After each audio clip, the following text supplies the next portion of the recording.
Hi there, Jason here, and this is the fourth video in my series of Malifaux videos. Today we're going to take a look at the Fate deck and how actual duels are resolved.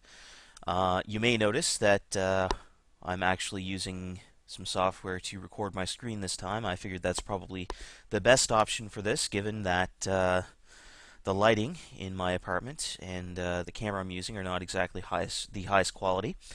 And this is actually a program called Vassal. It's actually used to play games online and to play games through email. So if you're interested in that sort of thing, I definitely recommend checking it out. It's been around for a while, so it's pretty mature software. In any case, first of all, I thought we'd take a look at the Fate deck itself and see how it's put together. So first of all, as I mentioned in a previous video, Fate decks you can actually just use a deck of playing cards for this, and there actually is a conversion chart between the suits in a standard deck of playing cards and the Malifaux suits. So don't feel that you need to go out and buy one of these fancy Fate decks. It's not entirely necessary. Now, as far as the Malifaux Fate deck, though, it's like I said, it's configured pretty much the same way as a standard deck of playing cards, in that each card has a face value. So this is a 12. Over here we have a 7 and a 2.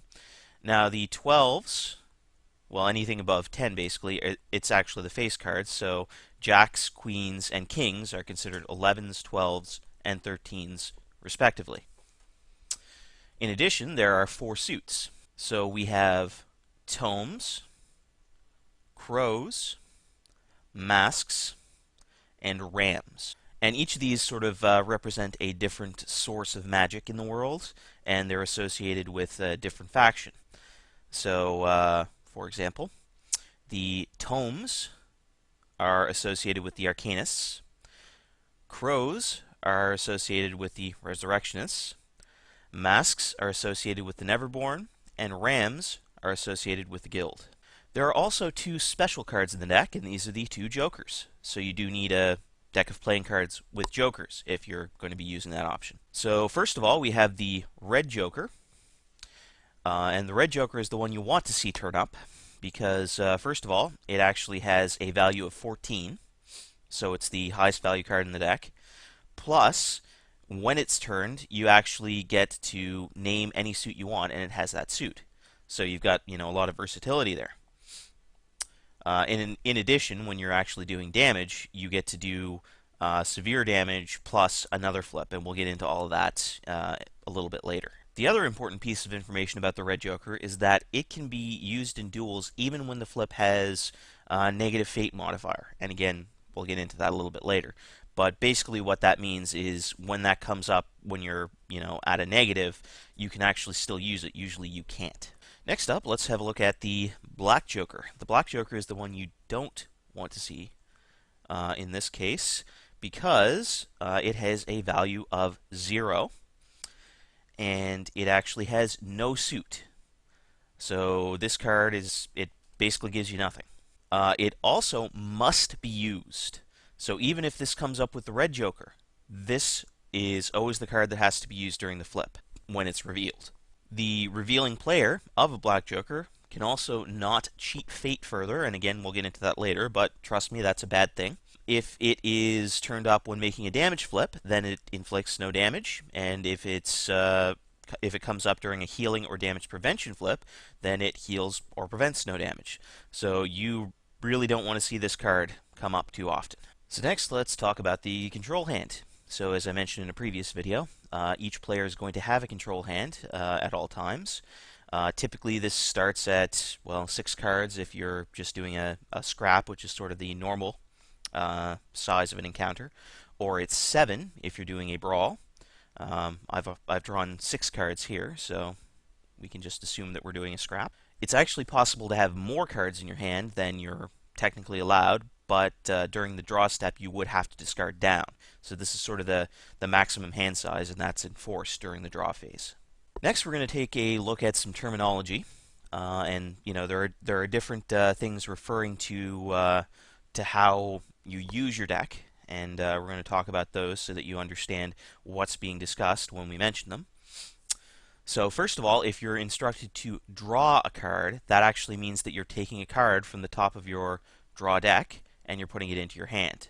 If you're instructed to flip a card, then you're actually taking the top of your deck, you're flipping it over, and you're using that immediately for whatever it is you're doing. So typically this is going to be a duel, and that would be the value of your card for the duel. In certain cases, you're also going to have the opportunity to reflip. If you are told to reflip, then first of all, you're going to discard your current card, and then you're going to draw a new one. And this one becomes your new card for, again, whatever it is you're doing. It's also possible that you're going to get some modifiers that allow you to flip additional cards.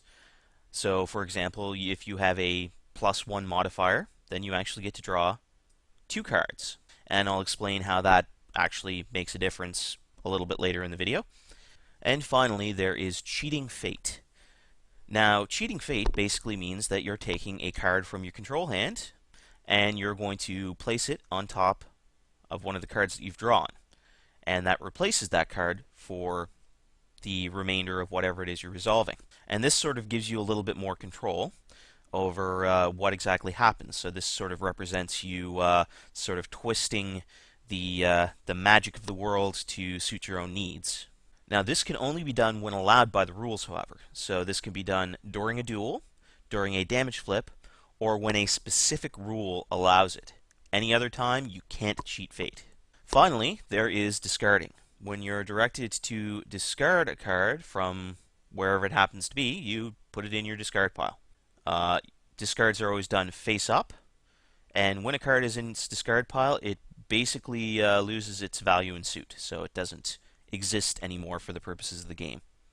As far as the discard pile is concerned, discard piles always have to be face up with the most recent card showing, so they do have to be in order. And you are not allowed to look through any discard piles, not your own and not another player's.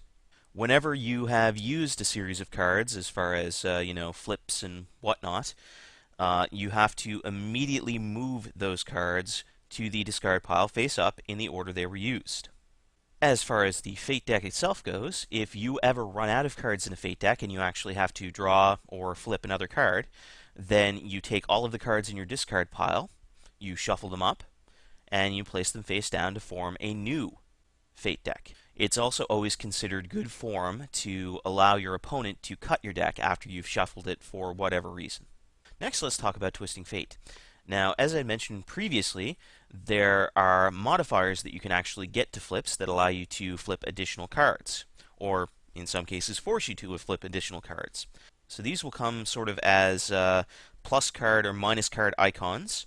So basically when you end up with some of these, what you do is you add them up, and any opposing ones cancel out. So the best way to do this is to sort of talk through an example. So we'll actually use the example in the book because it's pretty good. So let's say that a given model receives a plus to its damage flips. It charges an enemy model, which gives another plus modifier. However, the enemy model has the Hard to Wound 1 ability, which gives a minus. So the plus and the minus, they cancel each other out, leaving a single plus. So that means that there is a 1 plus for this flip, so you're going to be flipping 2 cards. Now, regardless of how many cards actually get flipped, in the event that a black joker comes up, as mentioned before, that must be used. So typically you get to choose between these if you are on the plus modifiers, and I'll get to that in a second. But again, with the black joker, if that comes up, it doesn't matter how many other cards are out there or how good they are, you're stuck with it. And again, if the red joker comes up, that may always be used even if you're in a negative flip. So let's do an example flip. So let's say that we're at 2 pluses. So that means you're going to be flipping 3 cards. And these are the cards that you flipped. Now, when your overall modifier is a plus, which is what we're doing in this case, you actually get to choose which card is used. So The obvious choice would be to choose the 13 of masks here, but if you actually wanted to have a ram for some reason, then you could instead choose the jack here. And when you are doing this, when you are doing a flip with multiple cards, you actually have to stack them up so that the one that you've chosen is on top, just to sort of show which one is going to be used. Next, let's do a negative flip. So have a look at how that works. So again, we're going to do a 2, so 2 negative. Now with a negative flip, you do not get to choose. You have to take the lowest value card. So in this particular case, this would be a 4 of tomes. In the event that there are two cards that are actually tied as the lowest card, then you do get to choose. It's also important to note that when you are at a negative, you are not allowed to cheat fate. So you are stuck with whatever you end up getting. Next, let's talk about duels. Now, duels are the most common reason for you to be flipping cards. These are sort of how all of the checks are done in Malifaux. And there are two types of duels that can come up. There are simple duels and there are opposed duels. A simple duel is simply a duel against a predefined target number. So whatever you're drawing, you would be trying to get at least that high or higher. With an opposed duel, this is usually something that happens against another model. And you're actually going to be doing a flip, as per usual, but your opponent is also going to be doing a flip, and you actually have to try and beat whatever he ends up getting. And as I touched on in the stats card video, the last video, some models also possess triggers. So when you're actually using one of these models during a duel, and you actually end up with the combinations of suits indicated, then you get to actually trigger that effect. In most cases, this is going to involve two specific suits. So in the case of the model that we looked at last time, that was two crows, if you'll recall. And you might ask, well, how do I get two crows in a duel? Well, for one thing, one of the crows could come from the stat, which is what actually occurred with that model. So that its stat actually had a crow associated with it, which means that all duels involving that specific stat always have at least one crow. So that means that you would just have to draw a crow. There are also a couple of other, minor rules about triggers. So first of all, you can only use one trigger during each duel, no matter how many you have or how many you actually have the suits for. Paralyzed models cannot declare triggers, and the effect of a trigger is limited to the action it is activated with. Alright, so we're going to talk about performing a simple duel next, and I'm going to sort of give an example as we go along here. And I'm going to kind of use the example from the book, but we're going to use the cards that we actually have here, so we'll see how it turns out. So, in this case, we're going to say that we have a model that wants to charge another model. However, that model has the terrifying ability, terrifying 13 in this case, which means that before the charge can actually be initiated, that model has to make a flip against 13. So to start out with, we determine what modifiers are available. In this case, there is no specific modifier, so we're only going to be flipping one card. So let's see what we get. 12 of masks. Okay. So in this case, the model that we're going to be charging with has a 6 willpower, and willpower is going to be used in this check because, they're trying to overcome the terror of this creature. So, we add 6 to the card value here, which means that we have an 18 and 1 mask. So the next thing that happens is that the model may choose to either cheat fate or use soul stones. Now, cheating fate we've already talked about, so if I had a better card down here, or maybe one with a different suit that I wanted to give to this particular duel, then I could actually play that and replace the card up here. The other option is using soul stones. Now, typically you're going to end up with a soul stone pool during the game, and we'll talk about that a little bit more when we get into sort of the setup. But suffice it to say that you're going to end up with a few soul stones left over from creating your crew. And certain models can actually use these soul stones to help out. So what use soul stones allows you to do is you can discard one of your soul stones from your soul stone pool, and you can actually flip an additional fate card and add its value and suit to the duel total. So we really don't need to do that in this instance, but let's say that we do, just, again, as an example. So we'll say that we've used a soul stone, we flip another card. So now, instead of having an 18, we take the 18 that we had, we add an additional 3, that puts us up to 21, and this is now 21 with 1 mask and 1 crow. A few additional things about using soul stones. First of all, a model can use soul stones even if it has a negative fate modifier, or if its current fate card is the Black Joker. So this allows you to supersede that. So obviously this is pretty powerful. However, there is a bit of a caveat in that only certain models can use this. So the model either has to have the use soul stone ability, which is actually pretty rare, or it has to be a master. Masters are always considered to have the use soul stone ability. It's also important to note that you can both cheat fate and use soul stones in the same duel.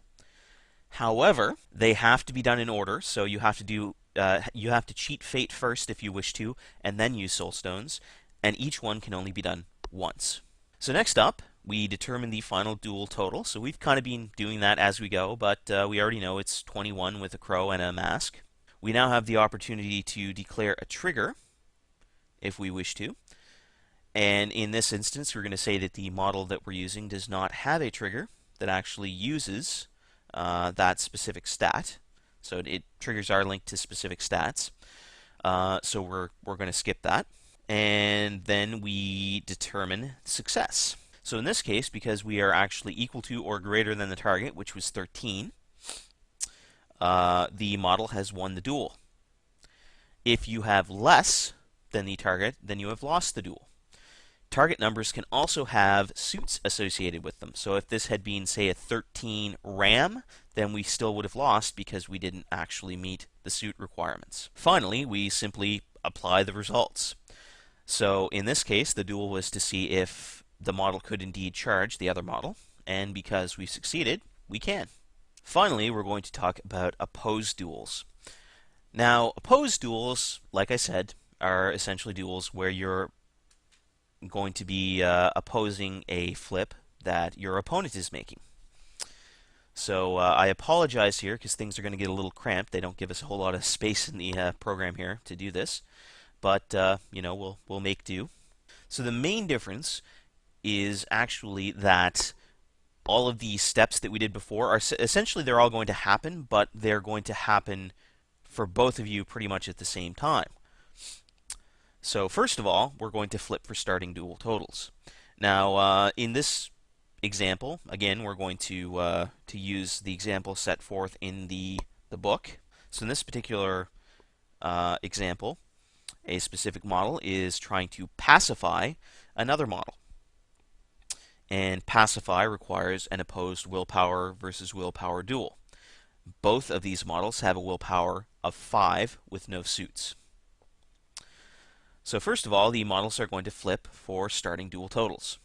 In this case, we don't actually have any modifiers for either side, so we're just going to go ahead and flip one card for each.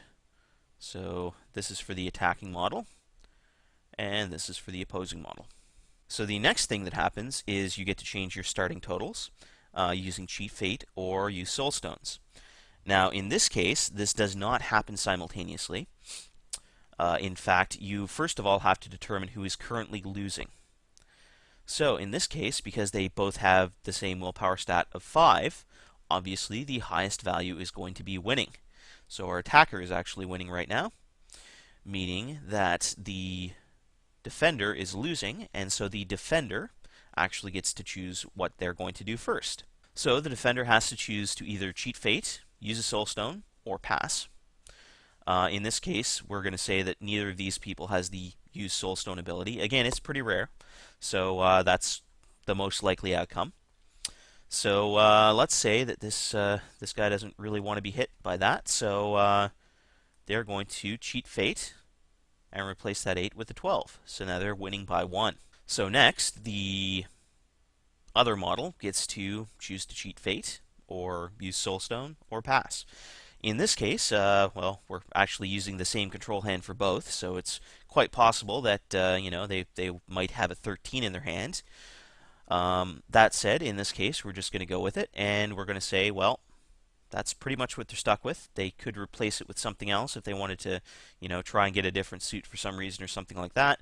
But that's not going to help in this situation, so they're going to pass. So then we determine final duel totals. So again, they both have a 5, so this is going to be a 16 for the attacker and a 17 for the defender. The next step is that you can declare a trigger. Now, neither of them are going to declare triggers. We'll go over triggers a little bit more in later videos, but again, in this situation, they're not going to be using them. Then we determine success. So again, this is this person attacking this person. So whether they succeed or not is from this person's perspective, basically. So in this case, well, 16 does not beat 17. It's less than 17. So in this case, they have failed. And the final step is again to apply the dual results. So because they have failed, they do not get to actually enact the pacify ability. And then again, all of these are discarded in the order that they came up in. And then, well, you move on to the next thing.